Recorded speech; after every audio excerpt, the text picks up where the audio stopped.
Again, this specific modality is invitational. So when we're doing this, I'm assessing the neural pulse and the invitation, that I'm holding in my heart and my brain is, are you ready to remember your intrinsic well-being? Are you ready to remember that you were safe in the rhythm of life, that you are safe expanding into the rhythm of life? And yes, no, indifferent, every answer the body gives is in perfect timing because everything happens as it should.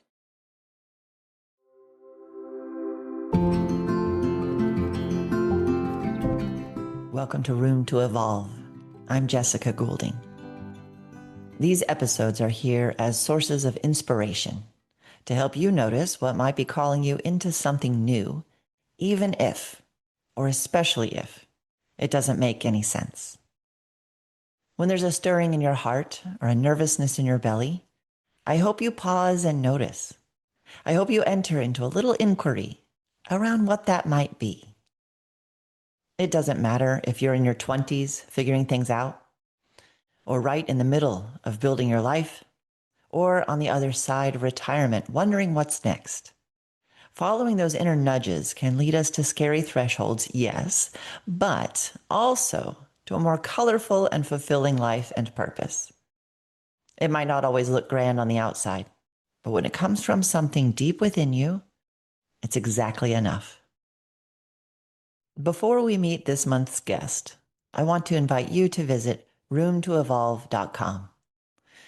This website is where I'm hosting my weekly blog, this podcast, videos you can practice with, and invitations to events, pilgrimages, and retreats.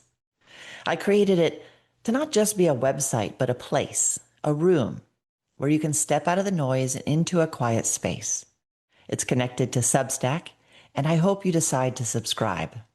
That way, you'll receive weekly reflections right in your inbox, along with future posts and resources available only to subscribers. So come on in and say hello by subscribing to Room to Evolve. It's a sanctuary for you and other like-hearted folks to tune out the noise and tune into your spirit.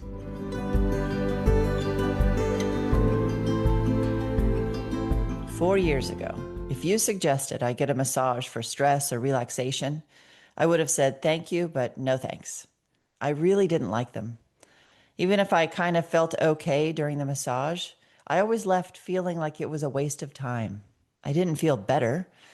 I didn't even really feel very different afterwards. They just seemed like something people did for self-care or rehabilitation, and that was fine. Then in 2022, I had a massage that changed everything. I was leading a retreat at Lake Atitlan in Guatemala. One of their massage therapists had a very strong but kind vibe, and I resonated with it. So I booked a session with Paula. I think because I have a strong frame and a fairly muscular body, body workers love to dig in and try to make me feel a deep impact. They didn't make me feel safe or cared for or even heard. But this, with Paula, was different. Her touch was much more light, much slower, and I just melted. I remember saying to her with tears in my eyes, "It's as if you care." She just hummed and continued her graceful work, helping me release unconscious tension and dropping layers of armor inside and out. So imagine my joy when I found someone here in Austin who practices with gentleness, compassion, and deep listening. She doesn't try to press my muscles and fascia into submission. She gently asks permission from my whole system and responds respectfully. She's where I learned all about polyvagal theory and how our skin is the outermost part of our nervous system. She reiterates that our body wants to heal, and it intrinsically knows what it needs. Her name is Danielle Evans, and she's our guest today for this conversation about the nervous system, the spectrum of sensitivity, and what's going on at our deepest level when we talk, hug, or receive a massage. She amazes me with her wealth of knowledge and compassionate view of all those she encounters. Danielle was led to Bodywork during her adolescence, receiving regular reflexology, to which she attributes her easeful acclimation from teenager to young adult. She got her start in bodywork in 2012 when she graduated from the Lauderstein Conway School of Massage. Since then, she's provided therapeutic bodywork full-time. She feels incredibly fortunate to have an interwoven lineage of teachers, mentors, and modalities that inform her style. Foundational modalities that anchor her work include Thai or shiatsu style compression work, Swedish sports massage, neuromuscular therapy, craniosacral therapy, and manual therapy for the vagus nerve. Danielle strives to meet each client individually, honoring their uniqueness by drawing from her extensive training to meet their needs of the day. For the last 5 years, she has been focusing more and more on nervous system function. As she says, if the nervous system is responding appropriately, all other systems tend to work well too. Healing is invitational, and she does not believe in using heavy pressure to make someone submit. Rather, she curates space for each person to unravel from the inside and remember their intrinsic well-being. I hope you enjoy this informative, inspiring, and surprising conversation.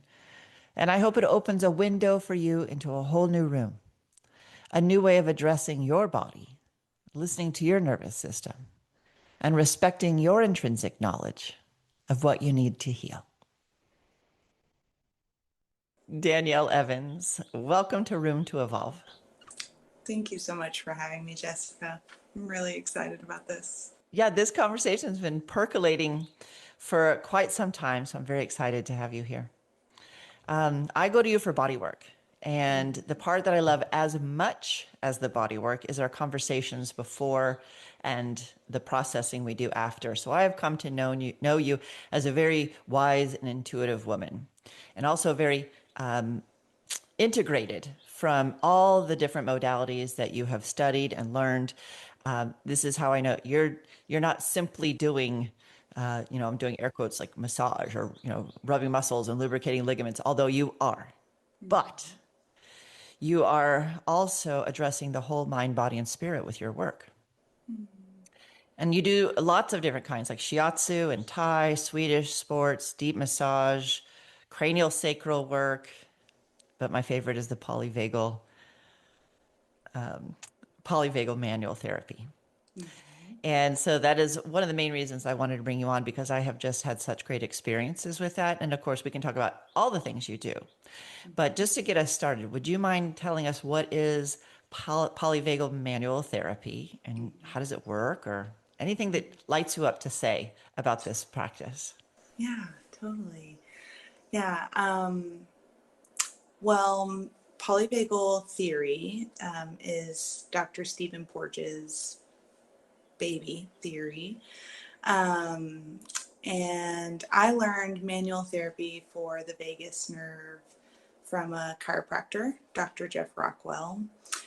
And essentially what we're doing is just like your circulatory system, the nervous system has a pulse, a subtle but palpable pulse. And we can feel that at the neural emergence of the vagus nerve. So the root of vagus means to wander. The vagal nerve emerges from the brain at the back of the head and neck, travels through the entire torso of the body, ending in the pelvic bowl. And it emerges along the spine, upper abdomen, chest, neck, head, and face. And through a very gentle palpation, we can assess the tone of the vagus nerve. So tone means, is the current flowing appropriately? Are we able to shift between the modes? So the vagus nerve is what controls our nervous system. And we have 3 modes we can be in: social connection, which is hopefully where you and I are right now; sympathetic, which is fight, flight, freeze, fawn; and the parasympathetic, which is rest, digest, heal. And in our current culture, just coming at it from a broad stroke, we are bombarded with signals of stress and danger daily, and that leads to a lot of people running on a sympathetic track. So mild to moderate hypervigilance. And when we're in that mode, especially chronically, it can be difficult to get into the social connection or the parasympathetic modes. And so manual therapy, depending on your life experience, pre-birth to now, helps to unravel that kind of story of needing to be hypervigilant all of the time. And that's what tone means, is like we can be sympathetic when we need to be, like running out of the pathway of a vehicle or something like that, but that we can then shift into social connection or parasympathetic, as is called by life. So It yeah. reminds me of after you practice yoga for a long time, you gain the ability to be able to do a forward bend to a back bend to a forward bend, but at first you got to go slow, work your way up, work your way back down. So this sounds like Yes. the nervous system's the same. I haven't heard of the social connection mode of the Mm-hmm. nervous system. I'm very Mm-hmm. familiar with the sympathetic and parasympathetic. Mm-hmm. So you just threw a new one at me that I want to know more about. So, because it Yeah. seems pretty relevant to a lot of the conversations going on in the world today. Totally, totally. I will say I am not like an expert at Yeah. this, but yeah, so and I kind of feel like some wiggle room myself, like how do I want to say this? You know, we compartmentalize because that's like easier to learn that way, Mhm. right? Um, but there are at least these three kind of modes that we can be in. And I think that there is a lot there that we could unravel. Again, I'm not a neurologist, I don't know the full scope, but I think a lot of it has to do with our constitution, um, you know, endocrine system, etc., as far as like how are we perceiving reality. Um, how do we perceive our place in reality? And yeah, it's very interesting. I mean, when you think about like if you need to rest or digest, or if you need to be in these fight, flight, freeze, fawn, like there would be this third space at least Yeah. where we are, yeah, conversing and communicating and And you have to yeah. be, alert enough to carry on the conversation, take in information, put it back. So you're drawing a little bit from that alert energy, but also relax enough to actually hear what they're saying, feel Mm. that connection. I'm thinking of oxytocin, that connecting Mm-hmm. hormone that comes up when you're really in good, deep it's that happens between everybody, not just moms and babies, right? Like Totally. that's the feeling. That's the feeling Totally. hormone. So Yes. social connection through the nervous system. Mm-hmm. Um, I'm wondering, when you're working with a body, a person, I know there's a human in there, but like we're talking about how the body works. So do you go in with an agenda or is it more being led? So like, or both, like at a Yeah, yoga class, we'll say like, what's our intention? And then things unfold, so absolutely. tell me a little bit about the effort and surrender piece of what you do. Anytime we're interfacing with another body, whether you're a body worker or not, you are doing nervous system work together. Um, Like so mirroring? Is that a kind yeah? of, but like literally anytime, like when we hug, we are downloading from one another Mm. information about the environments that we've both been in. Um, yeah, there's a lot being exchanged. So anytime we make contact, we are doing nervous system work. And sometimes the way that I put that into perspective is when we are developing in the womb, the first cellular split that occurs comes from this very primitive group of cells called the ectoderm. And these cells, the first cellular split, one cell goes to make brain and spinal cord, the other cell makes the skin. And from that split, like the skin migrates out, and that's the boundary towards which everything else develops. And this explains like why something like traditional Chinese medicine is effective, is because the skin is the most superficial part of your brain, or the brain is the deepest part of your skin, depending on how you want to look at it. Yeah, and so in my lineage of training, you know, things like shiatsu and Thai and meridian style work, again, these are not woo-woo terms, even though, like, for instance, Chinese medicine has been practiced since before Christ. They just somehow intuited, like, these are neural pathways, fascial pathways, that when we stimulate the skin, we can get change in the whole body. I didn't realize it was so skin oriented.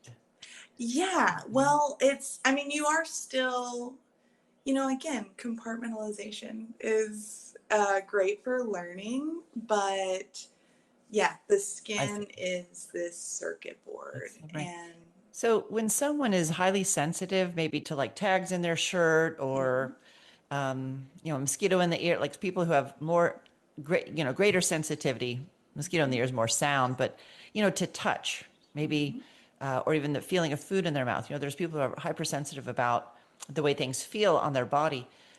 Does that give you any information about how their skin and brain is connecting, or what is that saying is going on in the whole system?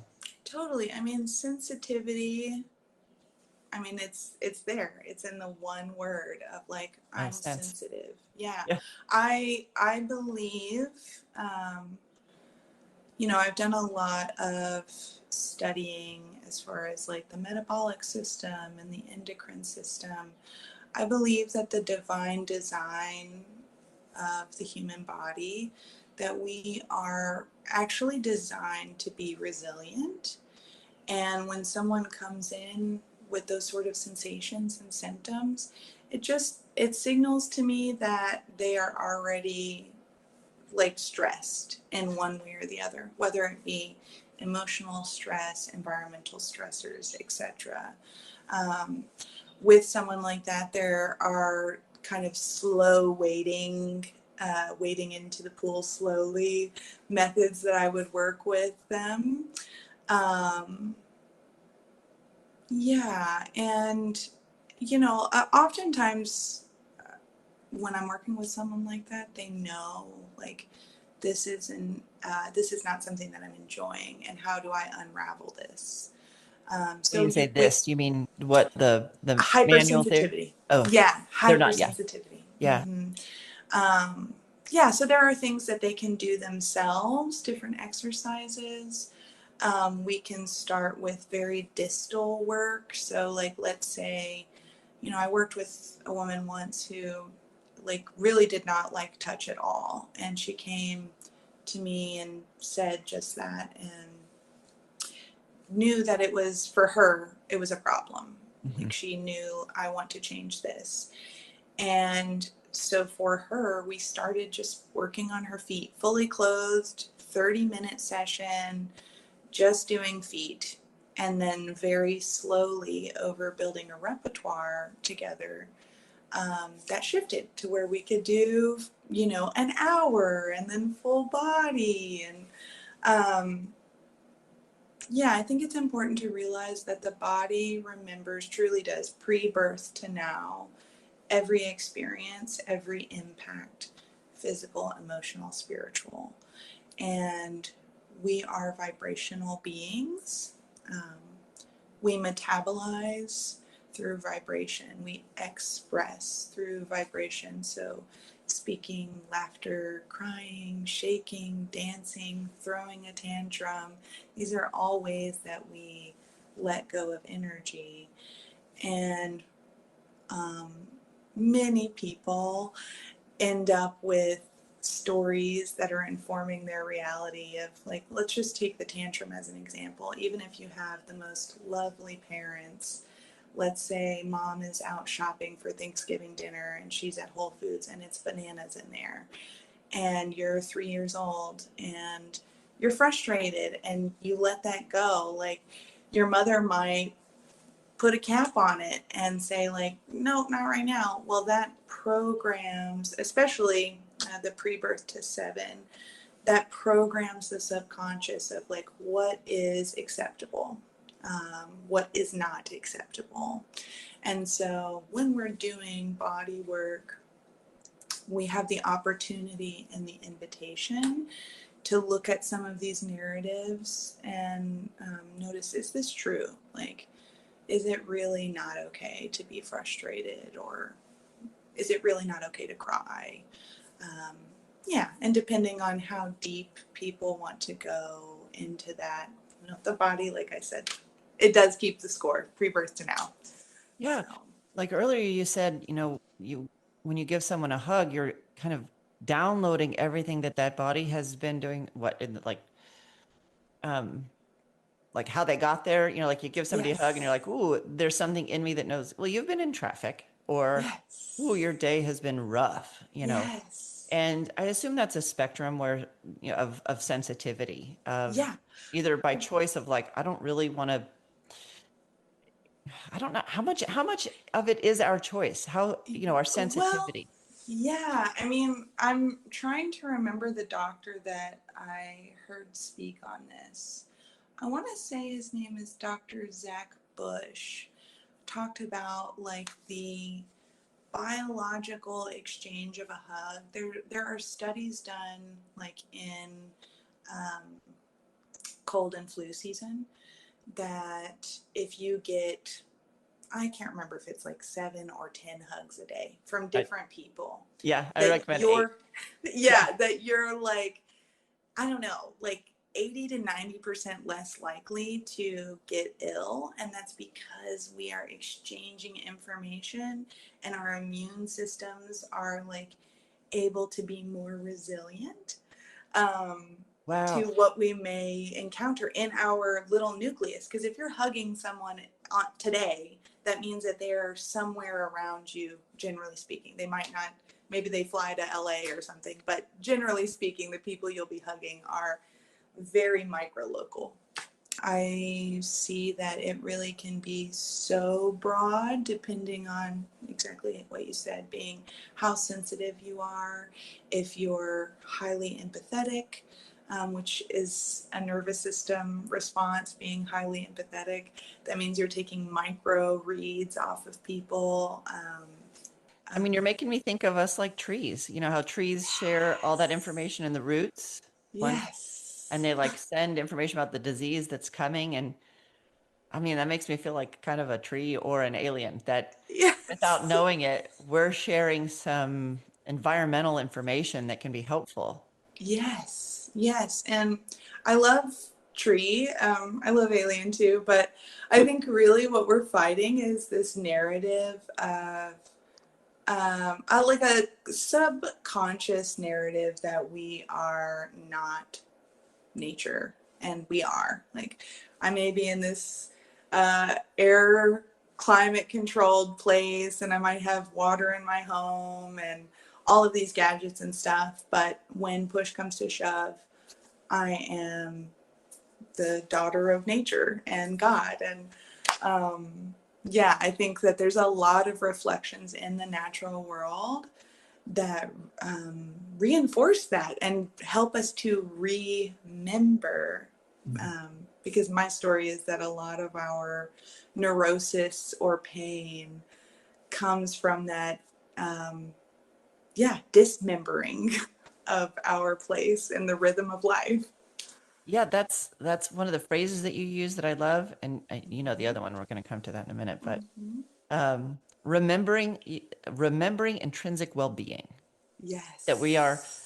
that you've said so many things to me, but one of them includes the body wants to heal, Mm-hmm. and this is remembering intrinsic well-being, which means there's something to forgetting. So what does it feel like when someone, to you, maybe you're working with someone, what does it feel like when you can sense that they're starting to remember? Or what does Mm-hmm. that look like? Or what's the experience of that? You Yeah, also use there. the word unraveling Mm-hmm. in that same Yeah, display. Yeah. Unraveling yeah. what's inside. Yes, I think to me, remembering often happens in that disconnection, or sometimes I'll use the word calcification. So, um, well, how do I want to? First, I want to say when, especially when we are highly sympathetic in the fight, flight, freeze, fawn, all of our energy goes to looking like scanning the environment for the proverbial tiger. So that energy first comes back into ourselves. Um, there is a quality of, yeah, that decalcification. Another part of that sympathetic track is like if you've required heavy pressure in bodywork past, it can be an indicator that you are on the sympathetic track because your ability to propriocept yourself, meaning consciously feel like I can feel contact on my forearm, is diminished because you are so outwardly looking for danger.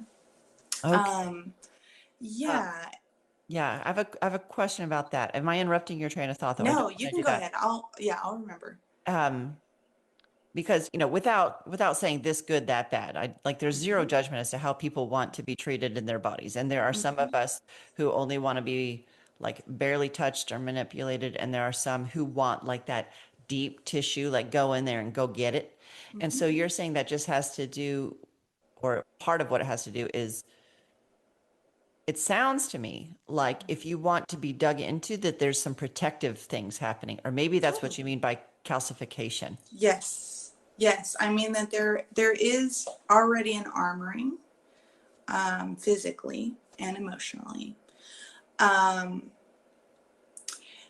yeah, I had a wonderful teacher, David Lauderstein, who would say, deep is a place, heavy is a pressure. And I am here to tell you, I have been full-time body worker since 2013. And in these 13 years, I can attest to the very deepest work that I have ever given and received has been like on the surface level, a sort of doing, not doing. So things like craniosacral, which is also a modality that is focused on the synovial fluid pulse. Mm. Um, yeah, and again, this is just my own noticing. People who want heavy pressure almost always have a proprioception issue where they are not actually connected to their body. They're very cerebral. You know, a generalization here, but like lawyers or people that are like very up here and don't, maybe they never tap into their body with any kind of intentional practice. Yeah, they haven't been Um, asked to, they haven't been shown to. It's not part of who they are, and yes, it might have been conceived that, that might hold them back. So that's just where they yes, are for yes, on that spectrum. Yeah. I think people yes. can get it like, yeah, that's me. Like some people are going to raise their hand like that's me. I'm very in my head and I want somebody digging in those muscles. So just to Mm-hmm. reiterate, it doesn't mean you've done anything wrong or bad, but Totally, we're just talking totally. about what's going on in the body there because it is interesting that Yes, there's a spectrum. Yeah. totally. And I think, the other thing that I'll say is like pressure. Well, first off, you are made at a molecular level. The percentage varies depending on who you're talking to, but at a molecular level, like 99.9% water. And when we're talking about water, these are scientific terms. There's like dead water, which comes out of your tap, when you turn on your faucet. And then there is structured water, which is like our bodies, live springs, fruits and vegetables, those are all structured water. And sometimes people call it gel water. So if at a molecular level we are water, like you don't punch through the water that you're trying to swim through, right? And I think that's kind of my lineage and approach to the body is I don't have to heavy pressure. It's not like I'm breaking up rock. I'm actually not doing that. And especially if we can slow down and the person receiving is game for this. That can unravel from inside. Whatever condensed space can begin to flow. Sometimes the metaphors that I would use are like, this is like a sticky mud, and like, how do we get the interstitium and the fluids like vitally flowing again? And my baseline principles are, we can use firm pressure, but this is not a game of submission. And I believe if you're walking away bruised, you are receiving way too much pressure in your session. If you're, it's honestly, I've heard some pretty horrible stories of like even people that you would think would have more knowledge, like physical therapists and even chiropractors and stuff, like using this intense practice that is ultimately going to be received as the receiver. If you are thinking more than once, like, wow, this is intense, your body is responding like defensively. It's going to guard, protect. Yes. And then you just get tighter. Yeah. So it's like a snowball. Yeah. Yeah. I can see that. You, you just mentioned it has nothing to do with submission. And something that has come up almost every time in our sessions is more the word permission. Like you thought, you would put your hand near somewhere and kind of ask my body for permission to go and work in that area. And sometimes you get a yes, and sometimes you get a no. Can you talk a little bit about what does that mean? Like you must be, I mean, I'm even moving like it's fluid, like we're having this almost fluid exchange of information, but what is it like to pick up on someone's body saying yes or no? Or what's happening there? Yeah. So there's a lot that informs, again, just like we're saying, like when we are in physical space together, especially when we are making physical contact, but even beyond that, they say like the actual measurable field of the heart can be like 6 feet outside of your body. So if we are in the vicinity, we're already doing this dance. Some of the working signs that I'm looking for specifically when it comes to the polyvagal manual therapy, digestive noises or movement, change in heart rate or breath rate, sighing, swallowing, clearing the throat, neural twitching throughout the body, but especially in the face. That means things are calming down, right? Those are symptoms that your nervous system it's picked up the phone. Like we're talking, and we are trying. Again, this specific modality is invitational. So when we're doing this, I'm assessing the neural pulse, and the invitation, that I'm holding in my heart and my brain is, are you ready to remember your intrinsic well-being? Are you ready to remember that you were safe in the rhythm of life, that you are safe expanding into the rhythm of life? And yes, no, indifferent, every answer the body gives is in perfect timing because everything happens as it should. And again, just because you end up on my table today and we spend an hour together, we have your whole life, again, pre-birth to now. And if you really want to get into it, it's like the epigenetic stuff too, of at least 13 generations before, all of their blessings and burdens are written into the DNA and informing the subconscious story of your place in the world and how you can interact with reality.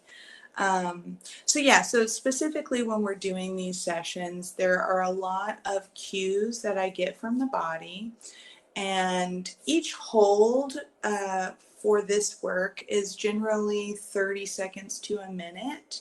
Um, and if you're not picking up the phone, that's fine. Like, let's say like upper rib, I'm holding the upper rib. This is a very sensitive place, both physically and emotionally. If I'm there and the texture is taut, it is kind of that calcified feeling, Mhm. that's just you saying no. And no is a beautiful, it's a beautiful one word Necessary word. response. Yeah. Yes.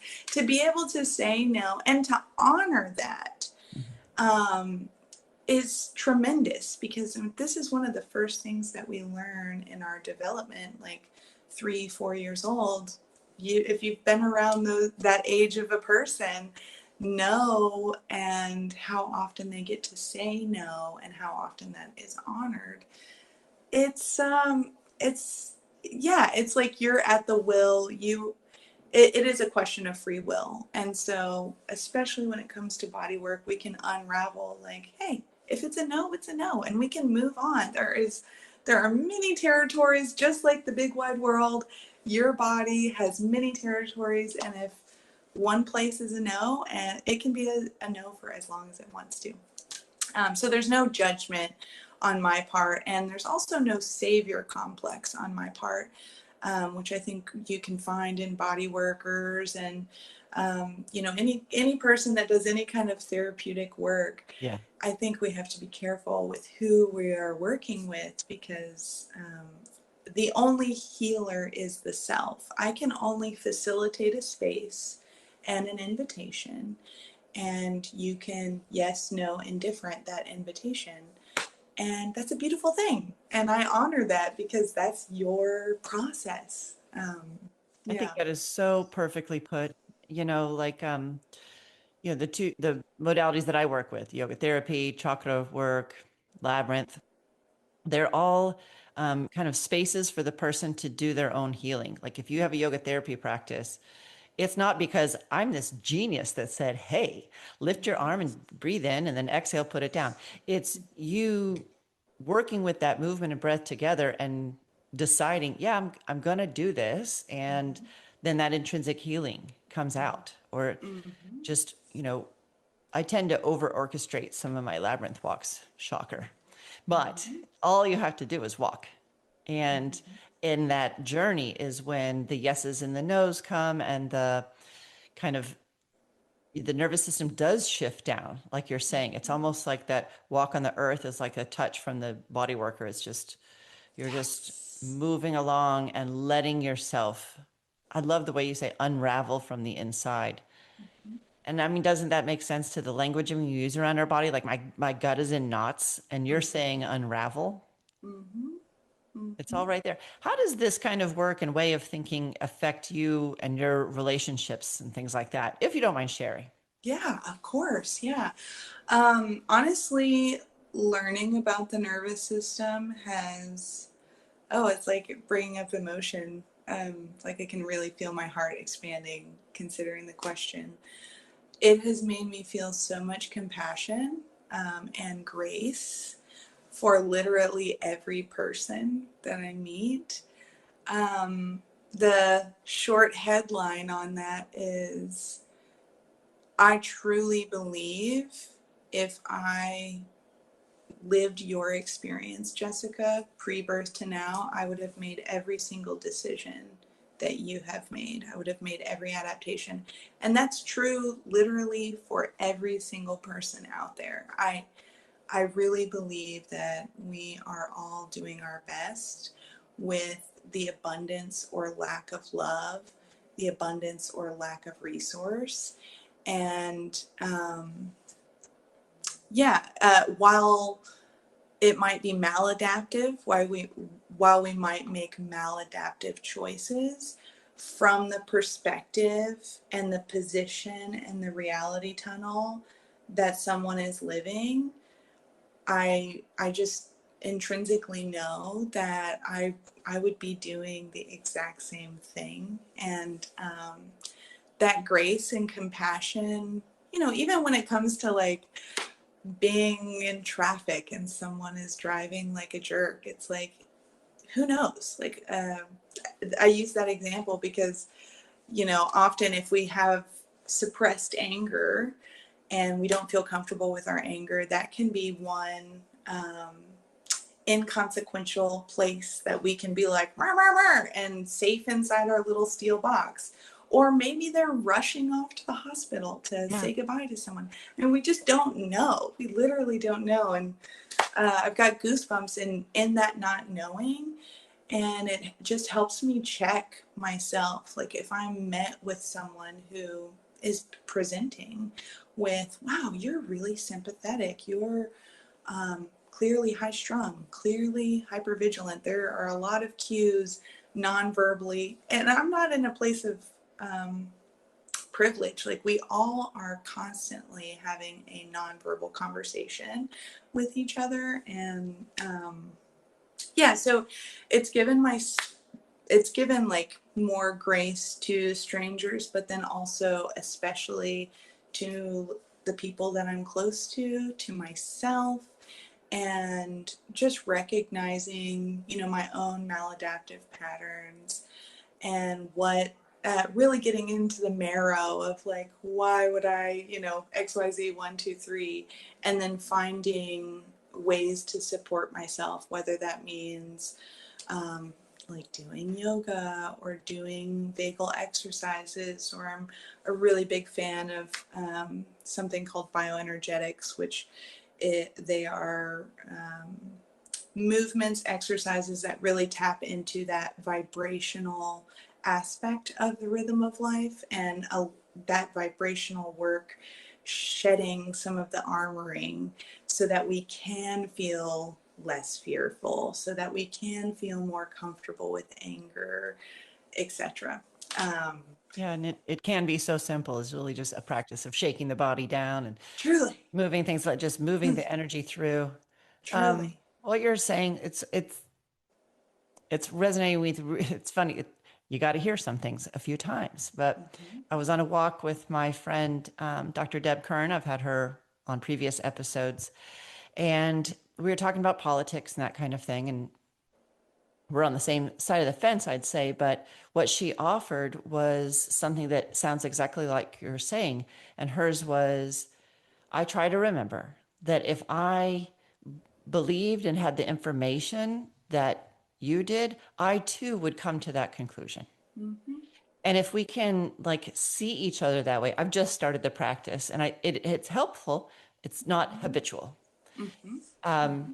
But to just say, oh, yes, of course. So what you're saying, I mean, I have to reiterate what it said because it's so beautiful that you look at someone and you say, if I had lived your life, I would have made all the same choices. Mm-hmm. Because I think we'd like to say, well, I wouldn't have done that. Well, yeah, but you're not them. Mm-hmm. And it's so easy to just say like this, but when you see it happen in real time, it's a real thing of like, you don't know. It's, are you standing in actually in their shoes?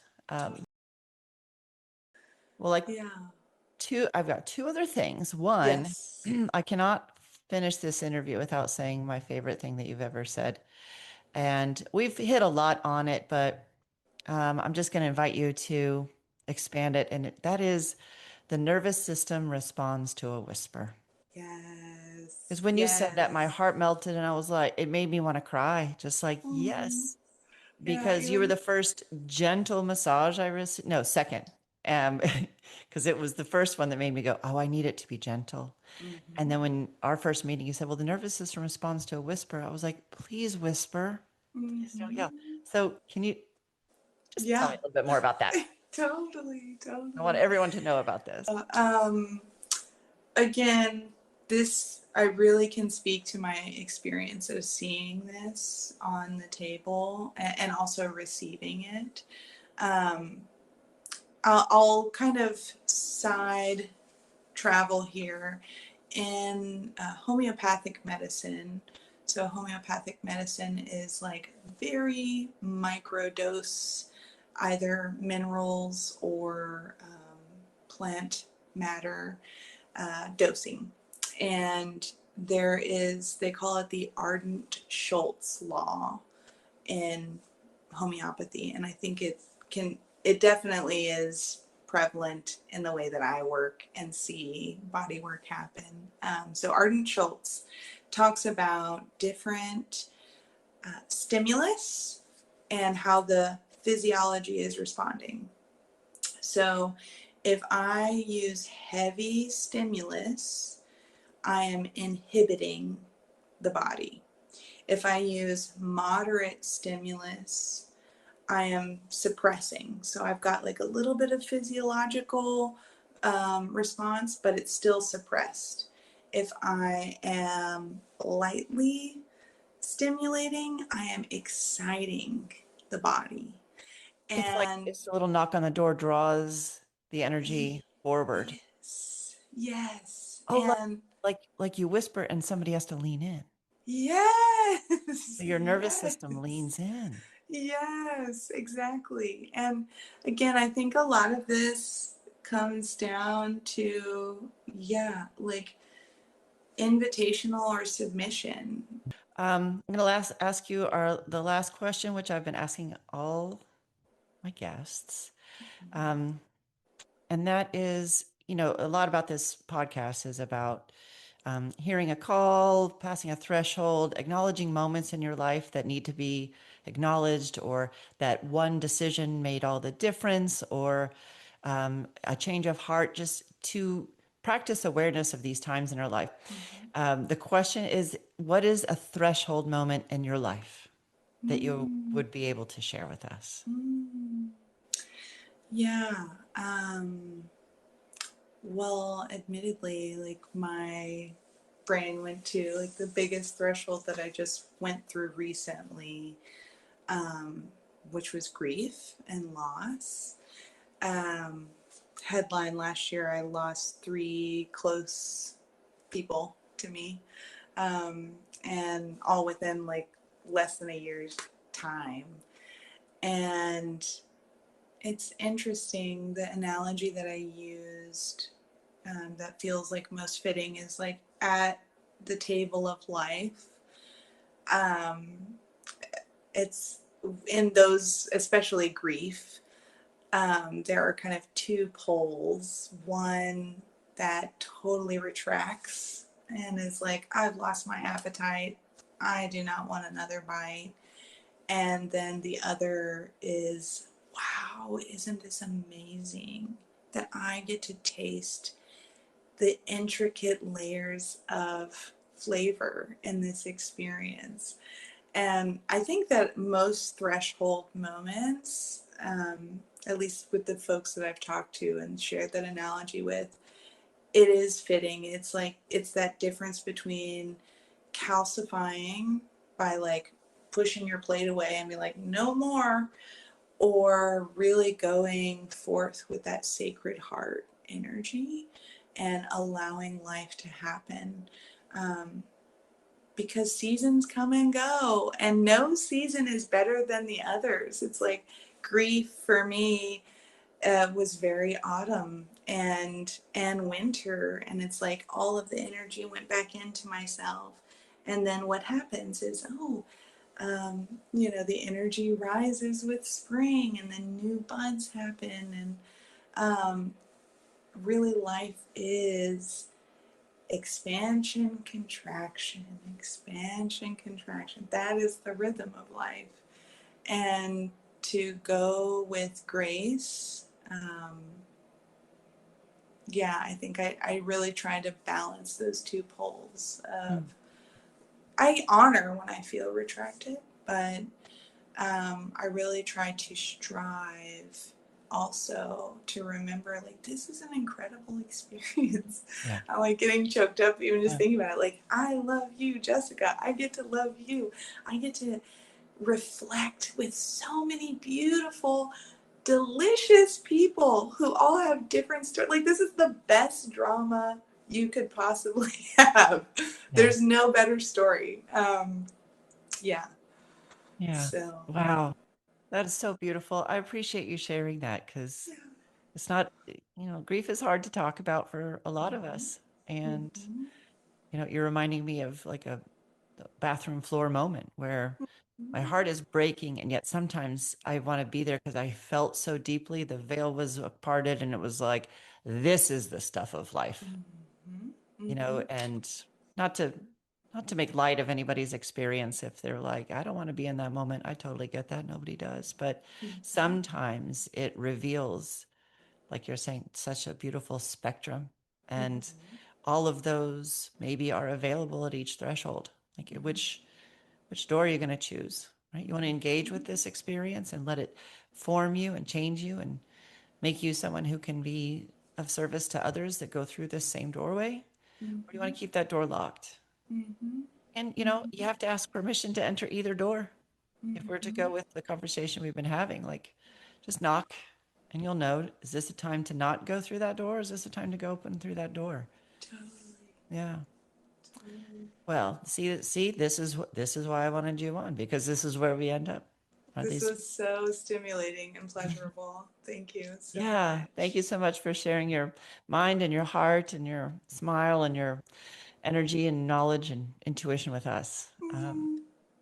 How can people get a hold of you? You're here in the Austin area. You do body work here, Yes. and you have a website. What's your website? I think I gave it to you Yes, I for did. show Yeah, notes. And then mhm. In the show notes for sure. you can find me on Instagram, kind of general musings. I do keep it loosely bodywork focused. I like your Um, Instagram. You were Thank you. Sister Moon Shadow. Sister Hmm. Moon Shadow. Yes, on Hmm. Instagram. Yeah, and yeah, I practice in kind of central West Austin. Um, any new folks listening, I'm offering a discount for first session, so I would love to work with folks. Yeah, But yeah, yeah. yeah, So if you mention this podcast, then you'll get, what'd you say, $20 off a session? yes, I mean, oh, 20%. 20%. Twenty Yes, percent 20%. off sessions because you have different um, amounts of Tiers. time. Yeah. Mhm. So thank you for that generous offer. I'm Of sure you'll, course. so I look forward to more people getting to experience what you do. And if you don't live in the Austin area, then maybe you'll seek out another body worker who does polyvagal Mhm. therapy like this and just Mhm. get a good vibe. Yeah, if that's not available, because it is like a lesser known modality or like it hasn't proliferated like others, I would say craniosacral is a great second, um, yeah, like a good backup, a good Yeah. alternative. And just remember, I would say, like, if you're working with people, to remember, like, you are the person in control on the table. It is a time for remembering, for re education. And if you're on the table and you feel, like I said, if the thought comes more than once, like this is intense, that's a sign that the body needs less. And Mhm. you're always welcome to say that to people. Yeah. Yeah. I'm sure it's helpful to the practitioner. Oh, for sure. I Okay. mean, Yeah. even It's not I'm, offensive to say, that's a bit much. well, and if it is, then we're tapping into the savior complex, but I will just speak to my own. Like, I have received pretty consistent work since I was 8 years old. And even now, if especially if I have a few choice people that I work with generally, but if I'm working with someone new, I can be on the table and it's like there's like a 5 year old me, like, is this okay to say that I don't want this? And it's like, it's always okay to say. And it's Yeah. actually really important to say that On when so many that levels. feeling, Yeah. yes, yes. Well, So thank you so much, Danielle. I thank appreciate you being you. here, Thank you, and Jessica. we'll see you again soon. Yes, thank you. Thank you. Bye bye. Bye bye. If something in this conversation resonated with you, I'd love for you to stay connected. You can visit runetoevolve.com, where you'll find my weekly blog, more podcast episodes, and practices to support you in your own unfolding. If you haven't already, You can subscribe there to receive reflections and resources straight to your inbox. It's a simple way to stay in the conversation and continue exploring what's calling you forward. And if this episode spoke to you, feel free to share it with a friend or leave a review. It really helps others find their way into this space. Next up, I'll be sharing a Labyrinth Walk companion inspired by this conversation. So if you're feeling the nudge to move, reflect, and integrate, that will be a beautiful place to continue. And as you go, may you trust what is stirring within you, even if it doesn't yet make sense. May you have the courage to follow the quiet call and the patience to let it unfold in its own time. Much love.